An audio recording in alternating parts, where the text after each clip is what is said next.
Hi hello friends, అందరూ ఎలా ఉన్నారు? మేమైతే చాలా బాగున్నాం. మీరు కూడా బాగుండాలని కోరుకుంటున్నాం. ఈ రోజైతే మనం బొగ్గుల పొయ్యి మీద గోంగూర చికెన్ కర్రీ చేసుకుందాం. మనం పెనం పేడేసుకుందాం. ముందు కొంచెం వెడల్పు కొన్నది పెట్టుకుంటున్నాను. పెనమైతే వేడెక్కింది ఫ్రెండ్స్. ఇప్పుడు మనం ఆయిల్ దానికి సరిపడినంత వేసుకుందాం కర్రీకి. ఇది కొంచెం హీట్ అయిన తర్వాత ఆనియన్స్ గట్ట వేసుకుందాం. నూనె అయితే ఇప్పుడు వేడైపోయింది. ఇందులో మనం ఉల్లిపాయ, టమాటా, పచ్చిమిరకాయ అన్ని చిన్న చిన్న ముక్కల కింద కోసుకున్నాం. అవి ఇందులో వేసేస్తున్నాను. మనం బొగ్గుల పైన చాలా జాగ్రత్తగా ఉండాలి. బొగ్గులు వేడికి కరిగిపోతూ ఉంటాయి కాబట్టి మూగుడు కదిలిపోతూ ఉంటది. పట్టుకొని జాగ్రత్తగా చేసుకోవాలి. ఈ మధ్య వరకు మీకు తర్వాత ప్రాసెస్ లో వెళ్దాం.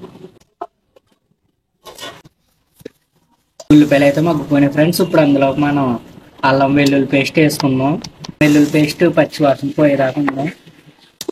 మొత్తం అందులో కలుపుకోయేలాగా.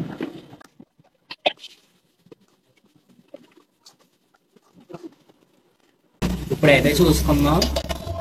అల్లం వెల్లుల్లి పేస్ట్ పచ్చి వాసన పోయింది. ఇప్పుడు మనం చికెన్ వేసుకుందాం. అందులోకి కల్లుప్పు వేసుకుందాం ఫ్రెండ్స్. ఇందులోకి కారం కూడా వేసుకుందాం. పసుపు,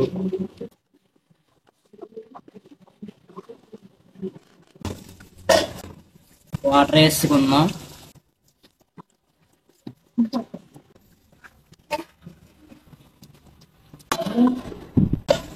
చికెన్ కూర దగ్గరికి అయిపోయింది ఫ్రెండ్స్. ఇప్పుడు మనం అందులోకి గోంగూర కలుపుకుందాం. ముందుగానే ఉడకబెట్టేసుకుందాం మేము.